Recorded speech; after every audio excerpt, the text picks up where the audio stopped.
Selanjutnya ada yang kita sebut dengan komponen vektor. Nah, vektor itu terdiri dari dua komponen utama, yaitu sumbu X dan sumbu Y.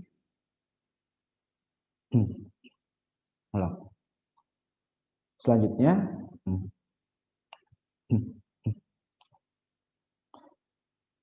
ada yang kita sebut dengan komponen vektor, yakni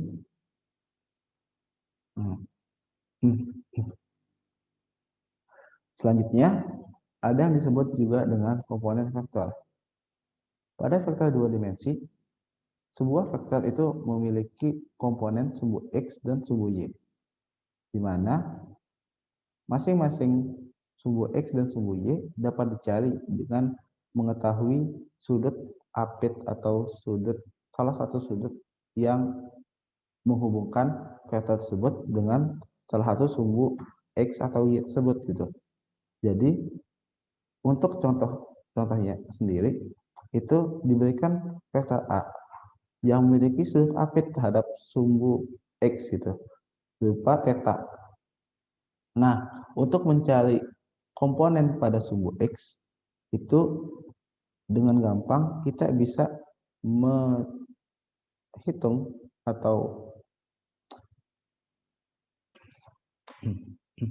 untuk mencari komponen sumbu X dari vektor A, kita dapat mencarinya dengan cara mengkalikan panjang dari A dengan cos dari theta. Kenapa cos? Karena pada dasarnya ini menggunakan sifat segitiga lagi, yakni pada segitiga yang kita tahu itu theta. Cos dari theta itu adalah depan dibagi miring. Jadi, ketika kita ingin mengetahui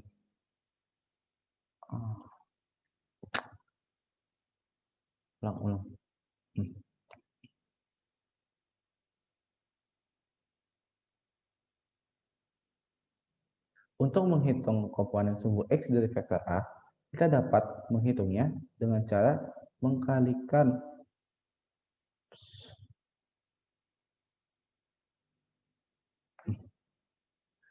Untuk menghitung komponen sumbu X dari vektor A, kita dapat mengkalikan panjang dari vektor A dengan cos dari theta. Nah, kenapa cos dari theta? Karena pada dasarnya vektor selalu menggunakan sifat dari segitiga, di mana pada kasus ini kita dapat melihat bahwa vektor A yang diapit dengan theta terhadap sumbu X, di mana cos theta merupakan miring atau samping atau yang kita sebut dengan sumbu X dibagi dengan panjang dari A gitu loh.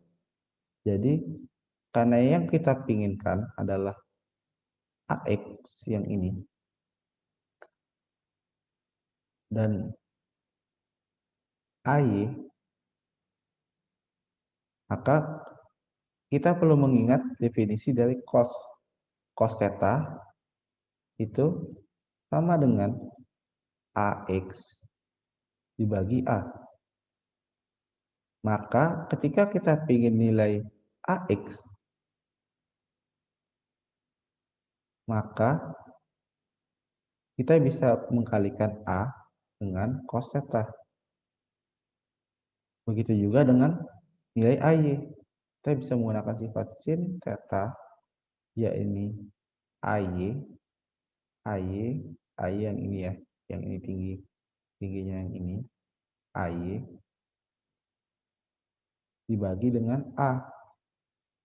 Atau kita bisa simpulkan AY sama dengan A sin theta.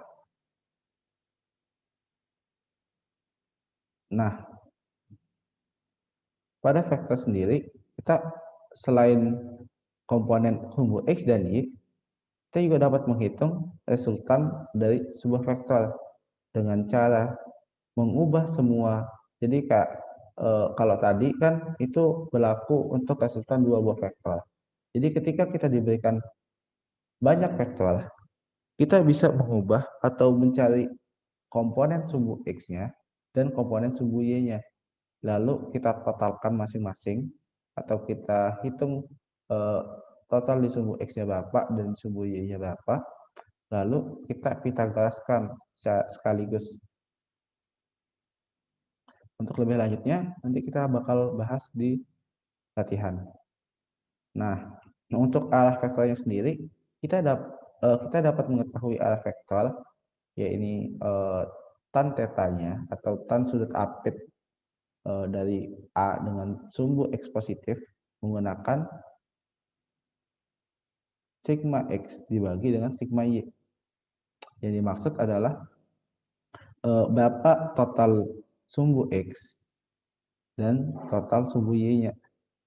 Jadi seperti yang di sini kita bisa memanfaatkan sifat tan, yaitu sumbu Y dibagi dengan sumbu X itu, untuk mengetahui berapa besar atau arah dari vektor A tersebut.